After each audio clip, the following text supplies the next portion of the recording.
ইন্নাল হামদুলিল্লাহ ওয়াসসালাতু ওয়াসসালামু আলা রাসূলিল্লাহ আম্মা বা'দ। আমাদের জীবন কিছু সময়ের সমষ্টি। এক একটি মুহূর্ত অতিবাহিত হয়ে যাওয়া মানে জীবনটা একটু একটু করে ক্ষয়ে যাওয়া। এভাবেই এক সময় ফুরিয়ে যাবে পার্থিব জীবনের পুরো সময়। বস্তুত আল্লাহ সুবহানাহু ওয়া তাআলা আমাদের প্রত্যেকের জন্য দুনিয়াতে একটা নির্দিষ্ট হায়াত নির্ধারণ করে দিয়েছেন। এই নির্দিষ্ট সময়টুকুতেই আমাদের ন্যাক আমল করে আখিরাতের পাথেয় জোগাড় করে নিতে হবে। সুতরাং আমাদের আখিরাতের সাফল্য নির্ভর করবে দুনিয়ার এই সময়কে কাজে লাগানোর উপর। কিন্তু এই সরল সত্যটুকু আজ অনেকেই উপলব্ধি করে না। সময়কে কাজে লাগানোর ব্যাপারে দুনিয়ার অধিকাংশ মানুষই উদাসীন থাকে। প্রতিনিয়ত তারা সময় বরবাদ করছে নানান অনর্থক কাজে। খুব অল্প সংখ্যক মানুষই সময়ের কদর করে। আমরা দুনিয়ার মানুষগুলোর দিকে লক্ষ্য করলে দেখব সময়কে ব্যবহারের দিক থেকে তারা দুটি শ্রেণীতে বিভক্ত। এক শ্রেণীর মানুষ সময়ের মূল্য বোঝে। তারা ভালো করেই জানে সময়ই জীবন। সময়ের সঠিক ব্যবহারই আখিরাতের সাফল্য বয়ে আনবে। সময়ের অপচয় মানে নিজের জীবন ধ্বংস করা, নিজের আখিরাতের পুঁজি বরবাদ করা। তাই তারা অনর্থক কাজে সময় নষ্ট করে না, বরং আল্লাহর ইবাদত বন্দিগিতে মশগুল থেকে সময়ের সদ্ব্যবহার করে। তারা দিনের অপরিহার্য বিধানগুলো পালনের পাশাপাশি বেশি বেশি নফল ইবাদতে সময় কাটায়। তারা হালাল রিজিক অন্বেষণের পাশাপাশি দাওয়ার অঙ্গনে ভূমিকা রাখে। তাদের অবসর সময় কাটে কোরআন তিলাওয়াতে, আল্লাহর জিকির ও তাসবিহ পাঠে। এভাবে তারা ন্যাক আমলের পাল্লাকে ভারী করে তোলে। আরেক শ্রেণীর মানুষ সময়ের ব্যাপারে নিজেদের প্রতি জুলুমকারী। এরা নিজেদের সময় অপচয়ের প্রতিযোগিতায় লিপ্ত। তারা মনে করে জীবন হলো খেল তামাশা, মজ মাস্তি, খাওয়া দাওয়া আর ঘুমে বিভোর থাকার নাম। তাই তাদের সময় কাটে খেলাধুলা, ভোগ বিলাস আর মনের কামনা বাসনা পূরণের মাঝে। তাদের জীবনটা ভরে ওঠে মন্দ কাজের প্রবৃদ্ধিতে। আল্লাহ সুবহানাহু ওয়া তাআলা যে তাদের জীবনের প্রতিটি মুহূর্তের হিসেব নেবেন, এই চিন্তাই তাদের নেই।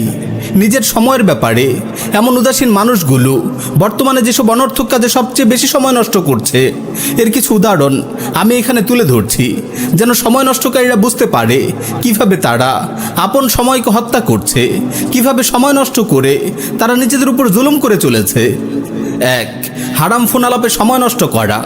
বর্তমানে একদিকে চলছে শিক্ষা প্রতিষ্ঠানে সহশিক্ষা ব্যবস্থা এবং কর্মক্ষেত্রে নারী পুরুষের অবাধ বিচরণ। ফলে নারী পুরুষের মাঝে পর্দাহীনতা ও ফ্রি মিক্সিংয়ের ব্যাধি বাড়ছে। আরেকদিকে মোবাইল ও ইন্টারনেটে যোগাযোগ সহজলভ্যতার কারণে তাদের মাঝে লম্বা সময় চ্যাটিং ও আলাপচারিতার সুযোগ হয়েছে। এর ফলেই সমাজে নারী পুরুষের মাঝে আশঙ্কাজনকভাবে বেড়ে চলেছে অবৈধ প্রেম পরকীয়ার ঘটনা। আজকের যুবক যুবতীরা দিন রাত ঘন্টার পর ঘন্টা প্রেমালাপে ব্যস্ত থাকে। এভাবে হারাম রিলেশন গড়ে ফোন আলাপে তারা লম্বা সময় নষ্ট করে। তাদের মাঝে না আছে আল্লাহর ইবাদত বন্দিগির প্রতি আগ্রহ বোধ, আর না আছে নিজের পড়ালেখা বা কর্তব্য পালনের প্রতি মনোযোগ। এ ধরনের হারাম রিলেশনের পরিণাম খুবই ভয়াবহ। এক সময় তাদের সম্পর্কে ফাটল ধরে। বেশিরভাগ ক্ষেত্রে মেয়েরা নিজের সম্ভ্রম হারিয়ে ফেলে। তখন তার কাছে জমিনের উপর থেকে জমিনের নিচে থাকাই স্বস্তির মনে হয়। ফলে যন্ত্রণার আগুনে দগ্ধ হতে হতে এক সময় সে আত্মহত্যার পথ বেছে নেয়। আজকাল তো শুধু মেয়েরাই নয়, অবৈধ প্রেম পরকীয়ায় লিপ্ত অনেক ছেলেও হতাশায় ভুগে নিজের জীবনকে শেষ করে দিচ্ছে। প্রায় প্রতিদিনই সংবাদ মাধ্যমগুলোতে এমন বহু ট্র্যাজেডির কথা উঠে আসছে। হারাম সম্পর্কে জড়িয়ে নিজের জীবন নষ্টকারী এমন কত নারী পুরুষের আর্তনাদ আমাদের কানে আসছে। বস্তুত এরা আল্লাহকে ভুলে গেছে, তাই আল্লাহ তাআলাও তাদেরকে আত্মভোলা করে দিয়েছেন। আল্লাহ তাআলা বলেন, ওয়ালা তাকুনু কাল্লাযীনা নাসুল্লাহা ফাআনসাহুম আনফুসাহুম। তোমরা তাদের মতো হও না যারা আল্লাহকে ভুলে গেছে, ফলে আল্লাহ তাদেরকে আত্মভোলা করে দিয়েছেন। 2. Facebook, YouTube, Netflix, TikTok, like ইত্যাদি ব্যবহারে অনলাইনে সময়ের অপচয়। বর্তমানে মানুষ অনলাইনের এসব ফাঁদে সবচেয়ে বেশি সময় নষ্ট করছে। ইন্টারনেট ব্যবহারকারী নারী পুরুষ ছোট বড় প্রায় সকল মানুষই লম্বা সময় বোধ হয়ে থাকে সোশ্যাল মিডিয়ায় অহেতুক স্ক্রলিংয়ে। এসব মাধ্যমে তারা সেলফি, হাসি ঠাট্টামূলক পোস্ট, গান বাজনা ও নাটক মুভি দেখার মাঝে মজে থাকে। এভাবে যে তারা জীবনের কত সময় নষ্ট করছে তার কোনো হিসেব নেই।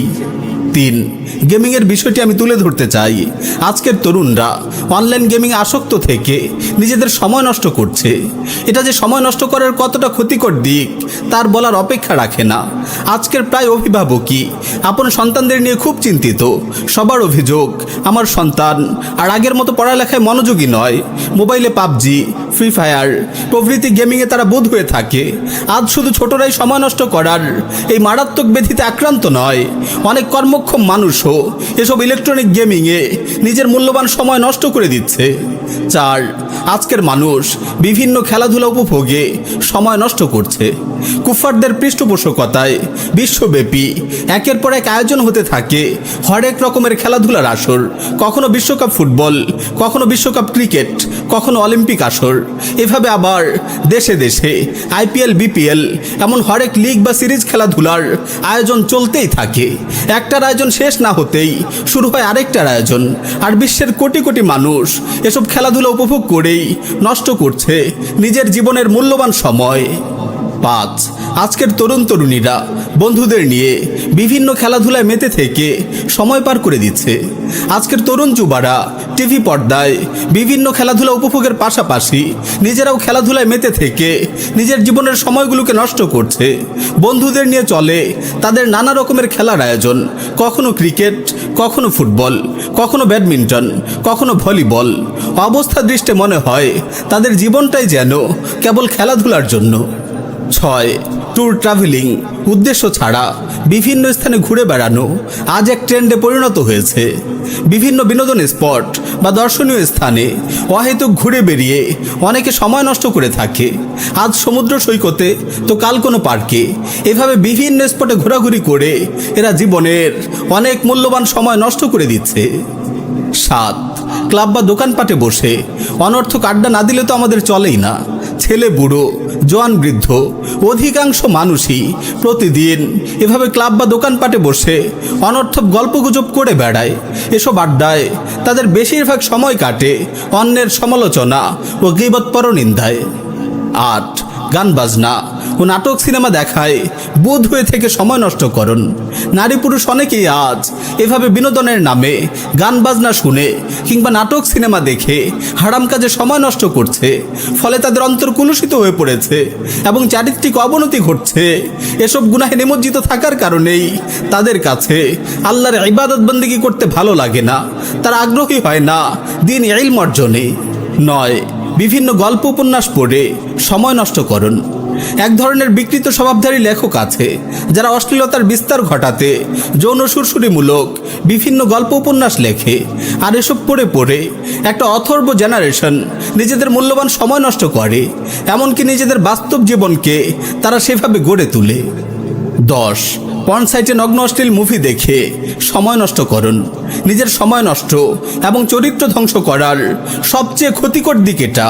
এই বিধিতে যেই আসক্ত হয়েছে তার সময়, অর্থ, স্বাস্থ্য, চরিত্র সবই মারাত্মকভাবে ক্ষতিগ্রস্ত হয়েছে। 11, গান বাজনার আসর, কনসার্ট প্রভৃতি হারাম আয়োজনে সময় নষ্ট করুন। আজকের যুব সমাজ শুধু একাকী নিজে গান বাজনা শুনেই সময় পার করে না, তারা এখন সম্মিলিতভাবে ঘটা করে ক্যাম্পাসে, বিনোদন স্পটে, বিয়েবাড়ি সহ বিভিন্ন অনুষ্ঠানে কনসার্ট বা গান বাজনার আসর জমায়। গানের সুর তরঙ্গে তারা মাতালের মতো আচরণ করতে থাকে। 12, বিভিন্ন বিজাতি উৎসব ও দিবস পালনে সময় নষ্ট করুন। বর্তমানে আনন্দ উল্লাসে মেতে ওঠার জন্য চলছে নানান দিবস পালন। আজ এই দিবস তো কাল ওই দিবস। আগে এসব ঘৃণ্য অপসংস্কৃতিগুলো কাফির মুশরিকদের মাঝে সীমাবদ্ধ ছিল, কিন্তু বর্তমানে বিজাতিদের অনুসরণে এক শ্রেণীর অজ্ঞ নামধারী মুসলিমরাও এসব ঘৃণ্য উৎসব ও দিবসসমূহতে মত্ত হয়ে যায়। Valentine day, 31st night, happy new year, Basanta Baran, Pohela Boishakh, Holi খেলা, বার্থডে, ম্যারেজ ডে এমন নানান বিজাতি উৎসব পালনে তারা নিজেদের সময় ও অর্থ নষ্ট করছে। 13, ফ্যাশনের নামে পাশ্চাত্যের বেশভূষা ধারণ, অধিক সাজসজ্জায় সময় নষ্ট করুন। ফ্যাশন কিংবা স্টাইলের নামে আজকের অনেক যুবক যুবতী পাশ্চাত্যের অন্ধ অনুকরণে ব্যস্ত হয়ে থাকে। নিজের সৌন্দর্য প্রদর্শনে তারা অধিক সাজসজ্জায় মেতে থাকে। এজন্য তারা নানান রং ঢঙের পোশাক ক্রয়ে বিভিন্ন শপিং মলে ঘুরে বেড়ায়। এতে তাদের সময় অর্থ দুটোরই অপচয় ঘটে। আমার প্রিয় মুসলিম ভাই ও বোন, এখানে আমি সময় নষ্ট করার উল্লেখযোগ্য কিছু পয়েন্ট তুলে ধরেছি। এছাড়াও আরও বহু বিষয় রয়েছে যেসবে লিপ্ত হয়ে মানুষ সময় নষ্ট করে থাকে। বড়ই আফসোস এমন ব্যক্তির জন্য যে এভাবে নিজের জীবনের সময়গুলোকে নষ্ট করে চলেছে আর ভাবছে সে সঠিক পথে আছে। ন্যাক কাজ থেকে বিমুখ থাকার পরও নিজের মুক্তির ব্যাপারে সুধারণা রাখছে। এমন লোকদের ব্যাপারে হাসান আল বসরি রাহিমাহুল্লাহ বলেন, একদল লোককে দুনিয়া ধোঁকা দিয়েছে, ফলে তারা কোনো নেকের পুঁজি ছাড়াই এখান থেকে বিদায় নিয়েছে। তারা বলে আমরা আল্লাহর ব্যাপারে সুধারণা রাখি, কিন্তু তারা মিথ্যা বলেছে। যদি তারা আল্লাহর ব্যাপারে সুধারণা রাখত তাহলে অবশ্যই নেক কাজ করত। আল্লাহ তাআলা তাদের ব্যাপারে বলেন, কুল হাল নুনাব্বিউকুম বিল আখসারিনা আমালা, বলুন আমি কি তোমাদের সেসব লোকের সংবাদ দেব যারা কর্মের দিক দিয়ে সবচেয়ে বেশি ক্ষতিগ্রস্ত। আল্লাযীনা দাল্লা সা'য়ুহুম ফিল হায়াতিদ দুনিয়া ওয়া হুম ইয়াহসাবুনা আন্নাহুম ইউহসিনুনা সুনআ, তারা সেসব লোক যাদের প্রচেষ্টা পার্থিব জীবনে বিভ্রান্ত হয় অথচ তারা মনে করে যে তারা সৎকর্ম করছে। আল্লাহ তাআলা আরো বলেন, ওয়া মান ইয়াশু আন যিকরির রহমান নুকাইয়িদ লাহু শাইতানান ফাহুয়া লাহু কারিন, যে ব্যক্তি দয়াময় আল্লাহর স্মরণ থেকে বিমুখ থাকে আমি তার জন্য এক শয়তান নিয়োজিত করে দেই, অতঃপর সেই হয় তার সঙ্গী। ওয়া ইন্নাহুম লা ইয়াসুদ্দুনাহুম আনিস সাবিল ওয়া ইয়াহসাবুনা আন্নাহুম মুহতাদুন, শয়তানরাই মানুষকে সৎ পথে বাধা দান করে আর মানুষ মনে করে যে তারা সৎ পথে রয়েছে। আর যারা সময় নষ্ট করছে তারা একদিন আফসোস করবে, নেক আমল করার আশায় দুনিয়াতে আবার ফিরে আসতে চাইবে, কিন্তু তখন তাদের প্রার্থনায় সাড়া দেয়া হবে না।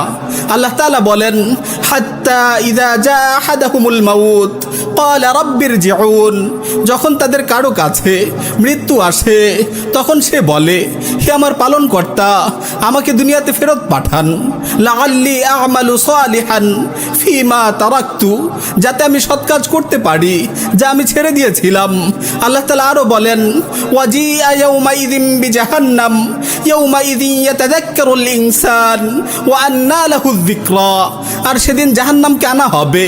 সেদিন মানুষ অনুশোচনা করবে, কিন্তু এই অনুশোচনা তার কি কাজে আসবে? ইয়াকুলু ইয়া লাইতানি কদ্দামতু লিহায়াতি, সে বলবে হায় এই জীবনের জন্য আমি যদি কিছু অগ্রে প্রেরণ করতাম। হ্যাঁ, সেদিনের রূপ আফসোস পরিতাপ কোনো কাজে আসবে না।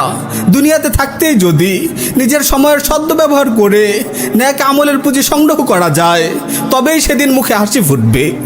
আমার প্রিয় মুসলিম ভাই ও বোন, তোমরা যারা আজ নিজেদের সময়গুলো নষ্ট করে চলেছো, নেক আমল থেকে বিমুখ হয়ে আছো, আমি তোমাদের বলছি, দেখো আমাদের সালাফগণ সময়কে কাজে লাগানোর ব্যাপারে কতটা যত্নশীল ছিলেন। আব্দুল্লাহ বিন মাসউদ রাদিয়াল্লাহু আনহু বলেন, সূর্য ডুবে যাওয়া সেদিনের চেয়ে অন্য কোনো ব্যাপারে আমি এতটা লজ্জিত হই না যেদিন আমার বয়স কমে গেছে কিন্তু আমার আমল বাড়েনি। আবু দারদা রাদিয়াল্লাহু তাআলা আনহু বলতেন, প্রত্যেকের জ্ঞান ও প্রজ্ঞায় ঘাটতি রয়েছে, আর তাই কারণে যে তার কাছে যখন দুনিয়ার সম্পদ অধিক পরিমাণে আসে তখন সে খুব আনন্দিত হয়, কিন্তু দিন রাত অবিরতভাবে সে নিজ জীবন ধ্বংস করছে, এতে কিন্তু সে মোটেও চিন্তিত নয়। সম্পদ বেড়ে কী লাভ হবে যখন বয়স কমে যাচ্ছে? আবু বকর বিন আইয়াশ রাহিমাহুল্লাহ বলেন, যদি তোমাদের কারো একটি দিরহাম হারিয়ে যায় তাহলে তার পুরো দিন এই বলে কেটে যায়, ইন্না লিল্লাহ, আমার দিরহামটি হারিয়ে গেছে, কিন্তু সে এটা বলে না যে আমার দিনটি নষ্ট হয়ে গেছে, আমি এই দিনে কি করেছি, আমি এই দিনে আখিরাতের কি পাথেয় সংগ্রহ করেছি। সারিয়া সাক্তি রাহিমাহুল্লাহ বলেন, সম্পদের ঘাটতিতে যদি তুমি চিন্তিত হও তাহলে বয়সের ঘাটতিতে ক্রন্দন করো। হাসান আল বসরি রাহিমাহুল্লাহ বলেন, দিন রাত প্রতিটি নতুনকে পুরাতন করে দেয় এবং প্রতিটি দূরবর্তী জিনিসকে নিকটবর্তী করে দেয় এবং প্রতিটি অঙ্গীকার ও শাস্তির প্রতিজ্ঞা নিয়ে আসে। ওমর বিন আব্দুল আজিজ রাহিমাহুল্লাহ বলেন, দিন রাত তোমার পেছনে কাজ করছে, সুতরাং তুমিও তাতে কাজ করো।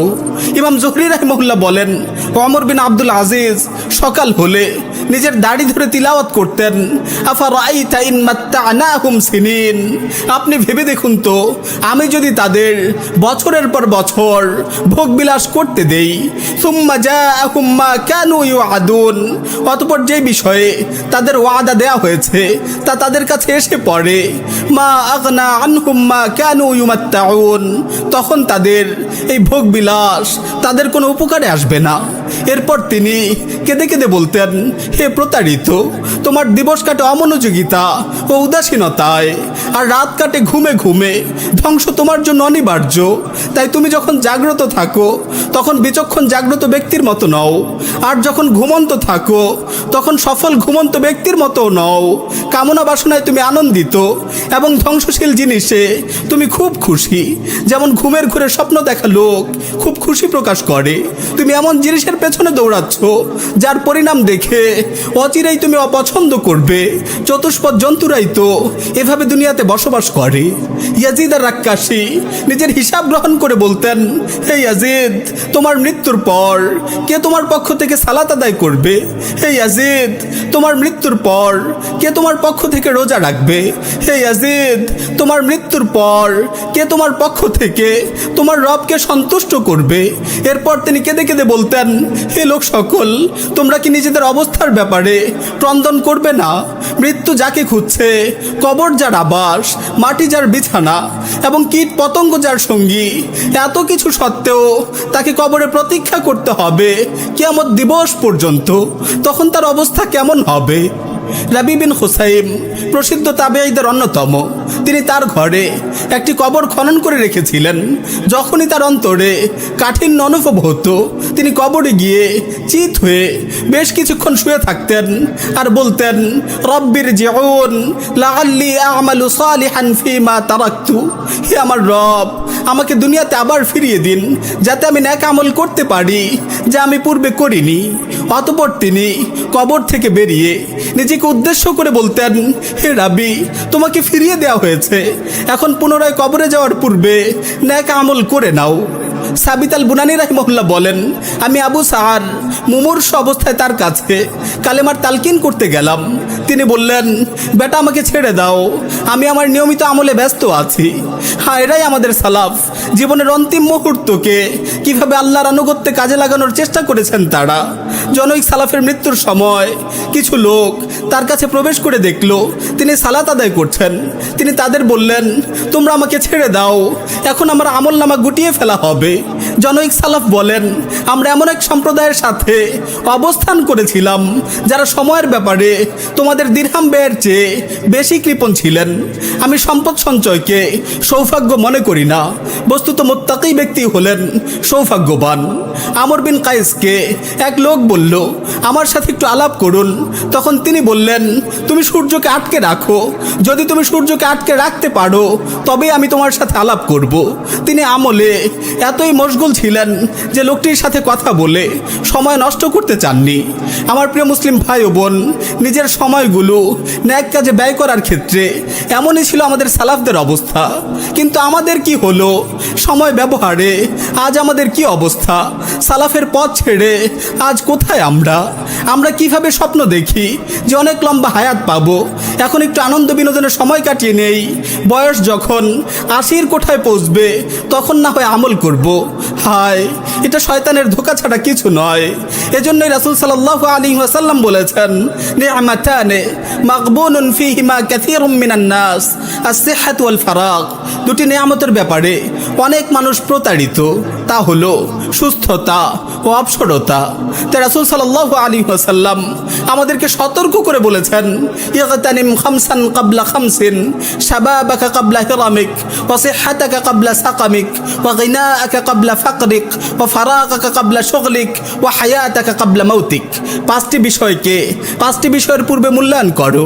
তোমার যৌবনকে তোমার বার্ধক্যের পূর্বে, তোমার সুস্থতাকে তোমার অসুস্থতার পূর্বে, তোমার ধনাঢ্যতাকে তোমার দারিদ্র্যের পূর্বে, তোমার অবসরতাকে তোমার ব্যস্ততার পূর্বে এবং তোমার জীবনকে তোমার মৃত্যুর পূর্বে। আমার প্রিয় মুসলিম ভাই ও বোন, অন্যান্য উম্মতের তুলনায় এই উম্মতের হায়াত কম। অবশ্য আল্লাহ সুবহানাহু ওয়া তাআলা আমাদের প্রতি অনুগ্রহ করেছেন। আমাদের হায়াত কম হওয়ার কারণে তিনি আমাদের সওয়াব ও প্রতিদান বাড়িয়ে দেবেন। এই উম্মতকে বিধান দেওয়া হয়েছে সহজ সরল, কিন্তু প্রতিদান দেওয়া হবে অনেক বেশি। একটি ন্যাক কাজে 10টি নেকি, আর আল্লাহ যাকে চান তাকে আরও বাড়িয়ে দেবেন। আবু হুরায়রা রাদিয়াল্লাহু তাআলা থেকে বর্ণিত, রাসূল সাল্লাল্লাহু আলাইহি ওয়াসাল্লাম বলেছেন, আমারু উম্মতি মা বাইনা 60 ইলা 70 ওয়া আকাল্লুহুম মান ইয়াজুজু যালিক। আমার উম্মতের বয়স 60 থেকে 70-এর মাঝে, আর এই সময়কে ডিঙিয়ে যাওয়ার মতো লোক খুবই কম। আমরা ধরে নেই যে আমাদের কেউ 60 বছর জীবন লাভ করলো, সে যদি প্রতিদিন 8 ঘন্টা করে ঘুমায় তাহলে 20 বছর সময় কাটে ঘুমে ঘুমে।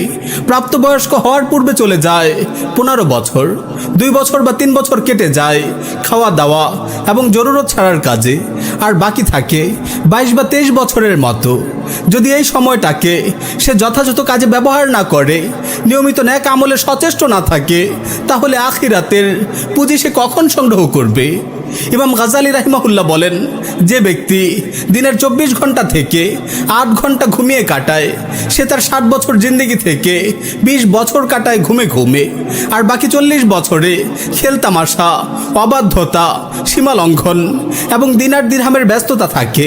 তাহলে জীবনের আর বাকি থাকে কি? পরিতাপের দিন কি বান্দা নিজের ন্যাক আমলের পুঁজি বৃদ্ধির তামান্না করবে না? রাসূল সাল্লাল্লাহু আলাইহি ওয়াসাল্লামের আগ পরের সব গুনাহ মাফ করে দেওয়া সত্ত্বেও তিনি পুরো রাত দাঁড়িয়ে সালাত আদায় করতেন। এমনকি তার পা মুবারক পর্যন্ত ফুলে যেত। তাকে জিজ্ঞেস করা হতো, ইয়া রাসূলুল্লাহ, আপনার তো পূর্বের উপরের সকল গুনাহ ক্ষমা করে দেওয়া হয়েছে, তাহলে আপনি কেন এত মেহনত করছেন? তখন তিনি বলতেন, আফালা আকুনু আবদান শাকুরা, আফালা আকুনু আবদান শাকুরা, আমি কি কৃতজ্ঞ বান্দা হব না? আমি কি কৃতজ্ঞ বান্দা হব না? আমার প্রিয় মুসলিম ভাই ও বোন, আমরা যদি কাউকে প্রতিদিন কিছু কিছু করে তার সম্পদ আগুনে জ্বালিয়ে দিতে দেখি, তাহলে তার ব্যাপারে কি বলি? বলি যে লোকটা নির্বোধ পাগল। ওয়াল্লাহি, যে ব্যক্তি প্রতিদিন তার জীবনের একটা অংশ অনর্থক কাজে নষ্ট করে, সে তো সম্পদ জ্বালিয়ে দেওয়া লোকটির চেয়েও অধিক নির্বোধ। কেননা ধন সম্পদের ক্ষতি হলে তার ক্ষতিপূরণ করা সম্ভব, কিন্তু জীবন চলে গেলে তার ক্ষতিপূরণ কখনোই সম্ভব নয়। তাই প্রিয় মুসলিম ভাই ও বোন, নিজের জীবনের মূল্যবান সময়গুলো খেলায় খেলায় নষ্ট না করে ন্যাক আমলে সচেষ্ট হও। আবু বকর রাদিয়াল্লাহু তাআলা আনহু থেকে বর্ণিত, জনৈক লোক বলল, ইয়া রাসূলুল্লাহ, কোন ব্যক্তি সর্বোত্তম? তিনি বললেন, মান তালা উমরুহু ওয়া হাসুনা আমালুহু, যে দীর্ঘ জীবন পেয়ে ন্যাক কাজ বেশি করেছে। আমার প্রিয় মুসলিম ভাই ও বোন, আজকের আলোচনায় আমি এটাই বোঝাতে চাচ্ছি, সময় আমাদের জীবন, সময় আমাদের মূলধন। সুতরাং আমাদের জীবন থেকে একটা মুহূর্ত যেন অনর্থক কাজে নষ্ট না হয়ে যায়। সময়ের গুরুত্বের কারণেই আল্লাহ সুবহানাহু ওয়া তাআলা পবিত্র কুরআনে সময়ের কসম করেছেন। সূরা আল আসরে তিনি বলেন, ওয়াল আসর ইন্নাল ইনসানা লাফি খুসর ইল্লাল্লাযীনা আমানু ওয়া আমিলুস সালিহাতি ওয়া তাওয়াসাউ বিল হাক্কি ওয়া তাওয়াসাউ বিস সাবর। সময়ের কসম, নিশ্চয়ই মানুষ ক্ষতির মধ্যে রয়েছে, কিন্তু তারা নয় যারা ঈমান আনে, সৎ কাজ করে এবং পরস্পরকে সত্যের উপদেশ দেয় এবং উপদেশ দেয় ধৈর্য ধারণের। দুনিয়ার এই মূল্যবান সময়ের ব্যাপারে কাল কিয়ামতের দিবসে আমরা জিজ্ঞাসিত হব। হাদিস শরীফ এসেছে, রাসূল সাল্লাল্লাহু আলাইহি ওয়াসাল্লাম বলেছেন, লা ইয়াসুলা কাদামা আবদিন ইয়াউমাল কিয়ামাহ হাত্তা ইয়াসআলা আন আরবাইন, আন শাবাবিহি ফীমা আবলা ওয়া আন উমরিহি ফীমা আফনা ওয়া আন মালিহি মিন আইনা ইকতাসাবা ওয়া ফীমা আনফাকা। 4টি বিষয়ে জিজ্ঞাসাবাদ পর্যন্ত কিয়ামত দিবসে কোনো বান্দার 2টি পা সরবে না। তার যৌবন সম্পর্কে জিজ্ঞেস করা হবে, তা সে কিভাবে কাটিয়েছে। তার জীবন সম্পর্কে জিজ্ঞেস করা হবে, তা সে কিভাবে অতিবাহিত করেছে। তার সম্পদ সম্পর্কে জিজ্ঞেস করা হবে, কোথা থেকে সে তা উপার্জন করেছে এবং কোন কাজে তা ব্যয় করেছে। তাই আমার প্রিয় মুসলিম ভাই ও বোন, আমরা যেন কোনোভাবেই নিজের জীবনের মূল্যবান এই সময় নষ্ট না করি, ন্যাক আমলে সচেষ্ট থেকে এবং আল্লাহর আনুগত্যে ব্যস্ত থেকে কাটুক আমাদের জীবনের সময়গুলো। আল্লাহ তাআলা আমাদের সেই তৌফিক দান করুন। আমিন ইয়া রাব্বাল আলামিন।